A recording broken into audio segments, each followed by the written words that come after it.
Hello, everyone. Welcome to Nightly Scroll tonight. Obviously, this is going to be a different kind of show. We normally have a lot of fun on this show, and this is certainly not one of those nights. So I wanted to start with a moment of silence in memory of Charlie Kirk.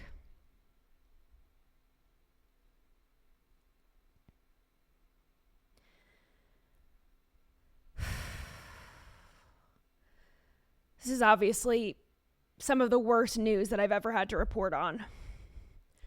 And I didn't know Charlie personally, but it's hard to not know Charlie and all the work that he did. Obviously, he's a conservative thought leader, the founder of Turning Point USA, and he was senselessly assassinated earlier today at an event in Utah. So I want to extend my deepest condolences to his wife, Erica, to his 2 children, to his parents, to all of my friends who work for Charlie, work for Turning Point. Either they used to or they currently work there. To everyone who knew him, to everyone who enjoyed his content even, I am so sorry for this collective loss. It's a massive loss. I can't even really put words to it. So bear with me because I'm going to try to get through this as best as I can. But I want to get through the facts and what we know as of now. So before we get to that, I just put out on X, obviously, rest in peace. This is horrible. And like I said, I didn't know Charlie, but I know a lot of you did. People who watch this show, friends of mine, people in the media. So if you have a story about Charlie that you want me to share, I would love to do that at the end of the show or throughout the show. Or even if you didn't know Charlie and you learned something from Charlie, or you just have something nice to say about him, certainly I want to share that. So some of the ones that I've gotten just so far: he died in Christ, good will come from this. Charlie was a defender of our faith, a great patriot, a warrior, a family leader.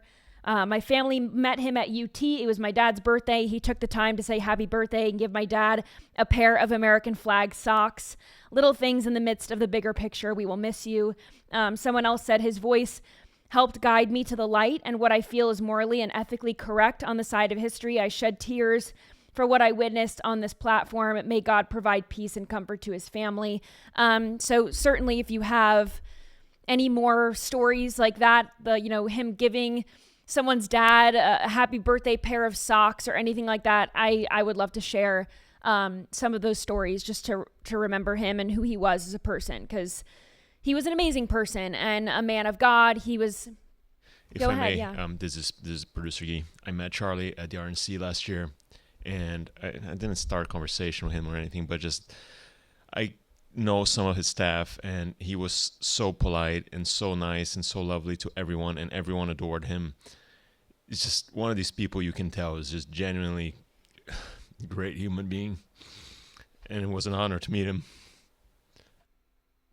Yeah. Again, like I said, it's a massive loss, and I'm going to try to do my best to get through this, but here's what we know as of now. He was speaking at Utah Valley University as part of his American Comeback Tour. Authorities have not yet found the assassin. They had a man in custody earlier today, but according to Fox News, they got a statement from Ellen Trenor. She is the Associate Vice President of Strategic Communication Management at Utah Valley University. She said, "To the best of my knowledge, that individual has been released. Our campus police are currently investigating in conjunction with the Orem police." So whoever that man was that was caught on video, I know a lot of videos were circulating on X earlier today of a man in custody. He was being arrested by police officers. Apparently, that was not the man who shot Charlie Kirk. So we'll obviously stay on top of this. Maybe details we won't find out tonight, but certainly throughout the week. And of course, if Guy or Andy find anything throughout this show, we'll bring it to you as soon as we can. But Charlie Kirk, obviously known for this America Comeback Tour, routinely speaking at events put on by Turning Point USA at colleges across the nation. And he was known for allowing students to come up to the mic and debate him, which is pretty rare. I mean, he was one of a kind at at this, and he was the best at what he did. I can't believe I'm saying what he did. Like, it still hasn't hit me that we're speaking about Charlie Kirk in past tense. It's just like, it's so horrible. Obviously, he drew massive crowds, mostly of college students. You know, they're wearing all these MAGA hats. You see videos of Charlie Kirk throwing and other Turning Point USA staffers just throwing MAGA hats. And obviously, a lot of liberals came to see it as well. They were there to either protest him being on campus or to debate him personally. And the tour became a viral sensation. Video clips of Charlie. This is just minutes before Charlie Kirk died today. He's throwing MAGA hats out at the crowd at Utah Valley University. And this is what the tour was. It was supposed to be positive. It was supposed to be hopeful, right? That people can have a conversation with the other side and have it be, just a positive, constructive conversation, not one that leads to violence. Charlie was very good at putting these leftist college students in their place with facts and not feelings. It was truly incredible to watch him change hearts and minds on the spot, even in these minute and 30-second reels that they would post on social media. You could see some people changing their mind, because Charlie Kirk was questioning them and challenging them on their beliefs. And sometimes these liberals or these students, they couldn't even defend what they were saying because, like I said, Charlie came with facts. And when facts are on your side and when truth is on your side, it's a very difficult person to debate. Of course, some of the liberal tears and foot stomping, all of that was just a cherry on top. But, you could see all of the excitement on that college campus, not just today, but anytime that Charlie took the stage. The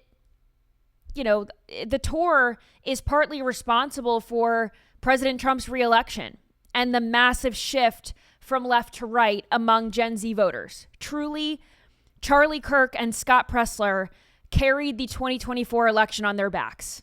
They are amazing at what they do. Scott Presler got people voting. He got people out to vote, and Charlie Kirk told people how to vote. Not because he told them, you should go vote for Donald Trump, but these are the facts. I'm going to lay out all the facts and then let you decide. And he was really wonderful at doing that. But for years, he dedicated to building the conservative movement, especially among young people, putting on conferences, events, drawing hundreds of thousands of high school students, college kids, speakers, politicians. And he did a really wonderful job of fostering a community and kind of bridging the gap between some of the older conservatives and the younger conservatives. It wasn't just young and old. It was this cohesive party and movement. I mean, he brought all of these like-minded people together.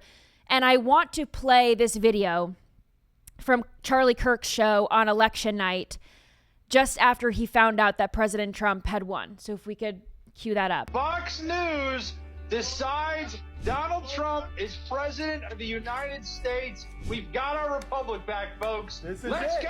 Everyone stand up. Let's go! We're not going back. We're not going back. Clean up. Clean up. Clean up. The Let's run go. on.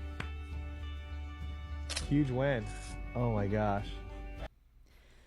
To see Charlie and Erica she's embracing her husband who was shedding a tear.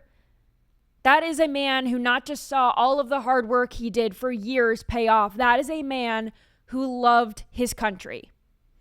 He loved his country so much. He built an entire brand, started a nonprofit. He did the actual work to reach young voters and convince them to uphold Christian and conservative values to preserve the country that he loved so much.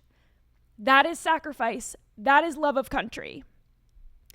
And, I've talked about Charlie Kirk and what amazing work he'd done on the campaign trail before, but I am ashamed that I haven't said it more often. And I'm ashamed that it took something as horrific as this to say thank you to Charlie again. We take these voices for granted. And Charlie was a voice of this generation. He was a voice of this movement. And he was a man of God. And I truly believe that God was working through him to spread the word and spread all of the good work that he was doing.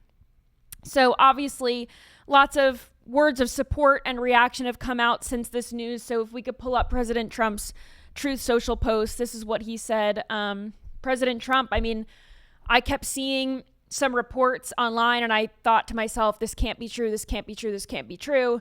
You know, holding on because I saw Real America's Voice reported right away that, or one of the first, that he had passed away. But then I kept seeing other reports of, you know, he's in surgery, he's getting blood, he's in critical condition, but he's stable. And when I saw President Trump's post, that's when it became real for not just me, but I think for everyone, right? So he said, the great and even legendary Charlie Kirk is dead.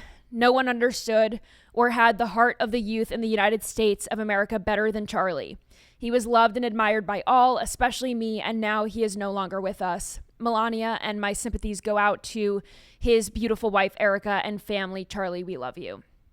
Also, statements from Democrats. California Governor Gavin Newsom, former Vice President Kamala Harris, New York City mayoral candidate Zohran Mamdani, Senator Elizabeth Warren, all of these liberals, these Democrats, they're coming out saying, of course, there is no place for political violence. And I agree with those statements. I just wish they kept that energy while they were fanning the flames the entire time. I am angry because, you know, part of me was thinking, well, how am I going to do this show? Can I just pay tribute to Charlie Kirk and then get mad at all the liberals tomorrow? But then I saw Charlie Kirk posted on X just hours before he died. He was really riled up about the Charlotte light rail incident, the Ukrainian refugee who lost her life on American soil. He's riled up about that, and he said this is political. So I'm making it political because Charlie Kirk would have wanted me to make it political. These statements about there is no place for political violence, too little, too late. This is the party that encouraged citizens, Maxine Waters, get up in the faces of elected officials, get up in the faces of cabinet members. That was during Trump's first term. This is the party of Holly weirdos, Johnny Depp, saying it's been an awful long time since someone's tried to take out the president. Madonna saying, maybe someone needs to burn the White House down. Even less so, though, Hillary Clinton on the campaign trail saying that Trump supporters are a basket of deplorables. President Joe Biden called us garbage. Whether they're fanning the flames of political violence or they're just calling us dumb or horrible or evil, they are telling us how they feel about us. They are showing their most deranged followers how to treat us. They hate President Trump, and by extension, they hate anyone who helped him get elected. They've set the tone that President Trump is Hitler, that Elon Musk is Hitler. So if Trump is Hitler, if ICE agents and other members of the Trump administration are the Gestapo, the voters and the supporters are Nazis, this is what happens. You can't see political violence take place in this country and then put out a damn tweet and think that your hands are clean. Do I need to remind everyone what CNN was talking about just a few days ago? This was Abby Phillip on her show. There's a panel of everyone, her and Van Jones. They're all talking about how Charlie Kirk is racist. Watch this. But also, I mean, people like Charlie Kirk, Van, they've been looking for opportunities to make this some sort of like reciprocal George Floyd situation. And that's the part that I think he's almost giving away the game. And it's sad to see a lot of people going along with it.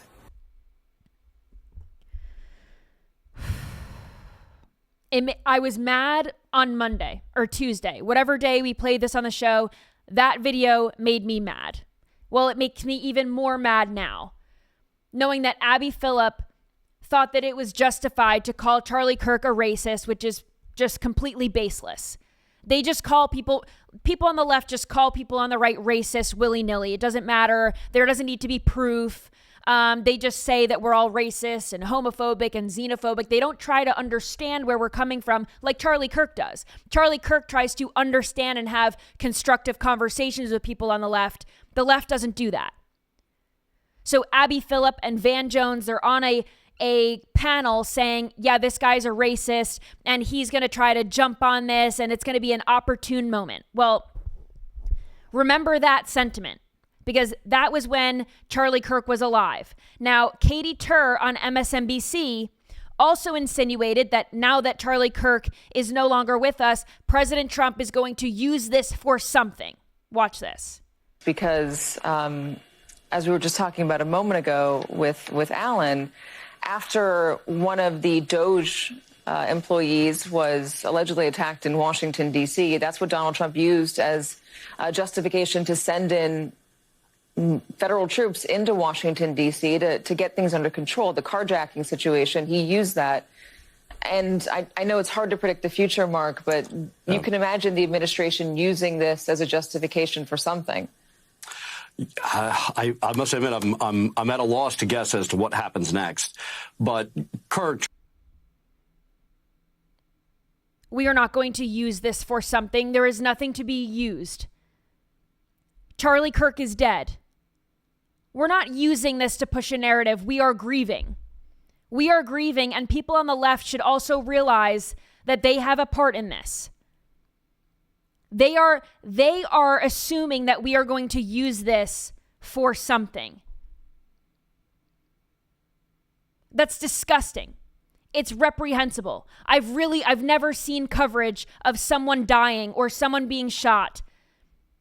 I've never seen something so reprehensible in my life. Can we play the other clips that we have from this same MSNBC report? Yeah. In which a shooting like this happens. Yeah, and again, emphasize what you just emphasized. We don't know any of the full details of this. We don't know if this was a supporter shooting their gun off in celebration, or so we have no idea. But I can't imagine what would make someone say something so retarded and asinine. This was a Trump supporter celebrating. So they shot Charlie Kirk in the neck. This was supposed to be what? Like an accident? I don't know why they're not realizing that this is political violence. Say it out loud. It's political violence.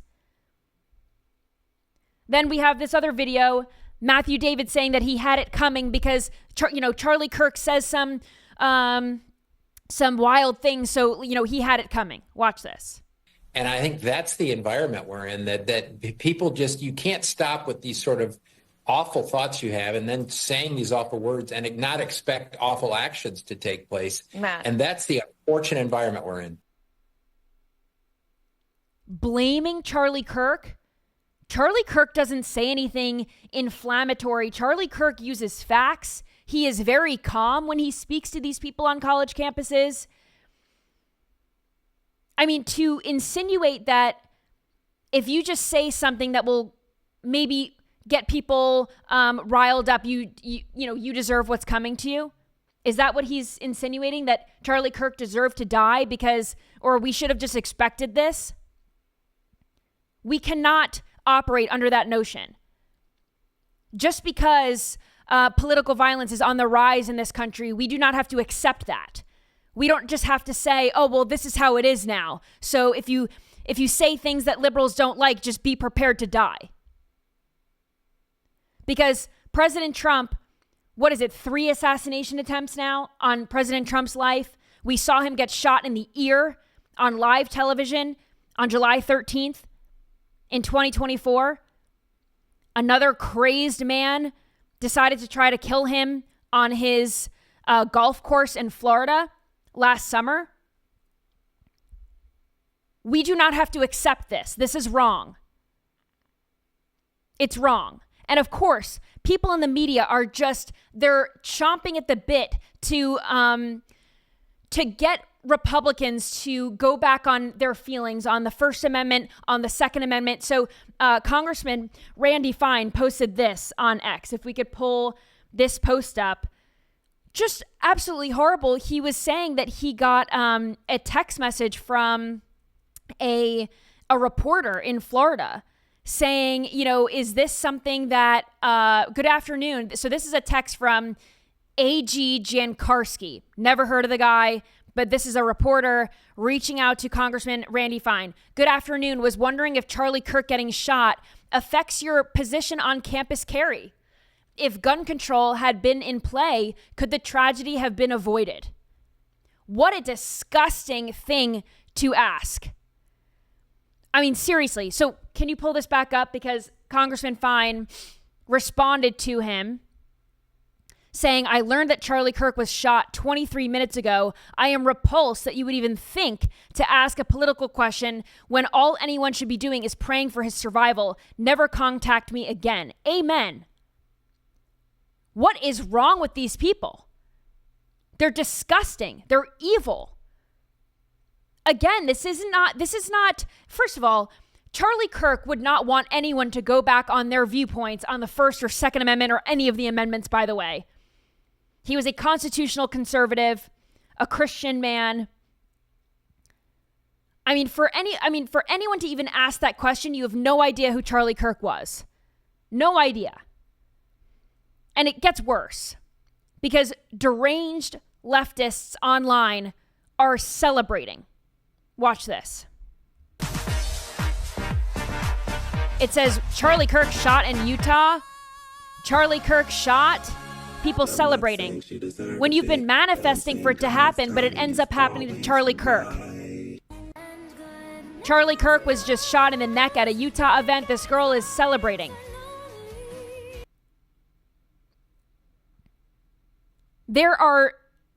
I knew that there was evil in this world. I know that there is evil, but that is incomprehensible evil.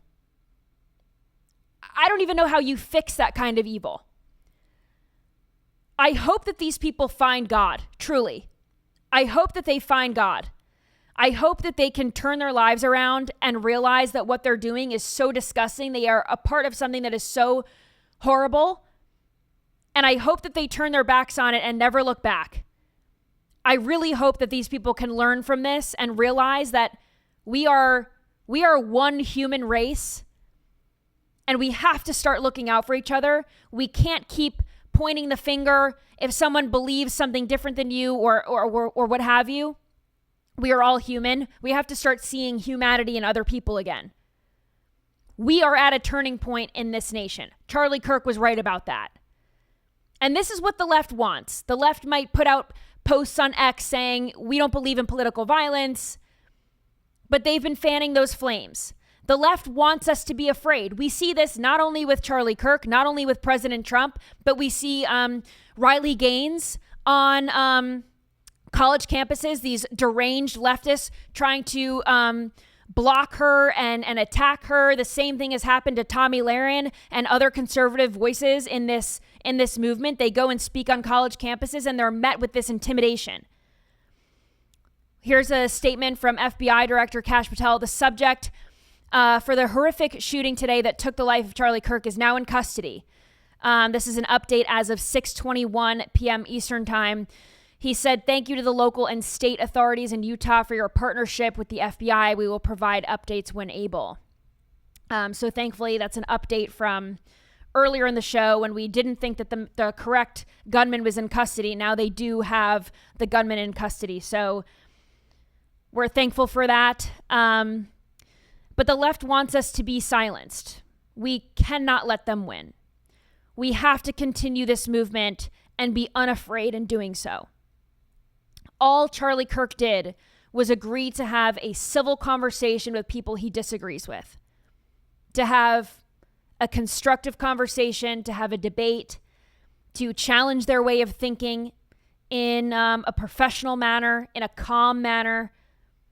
And he died for that. But he leaves behind an amazing legacy. His work, his voice, his commitment to this nation will be remembered. And I want to say again how deeply sorry I am for this massive loss. And I want to end the show tonight with a prayer. I know a lot of people in the chat are sharing in my feelings on this. I mean, everyone is just apoplectic. I mean, why would someone want him dead like this? Prayers. So I just want to end the show with this, and I will see you back here tomorrow, hopefully with some more updates, and we'll bring them to you when we can. But in the name of the Father, and the Son, and the Holy Spirit, eternal rest grant unto them, O Lord, and let perpetual light shine upon them. May their souls and the souls of the faithful departed, through the mercy of our God, rest in peace. Amen.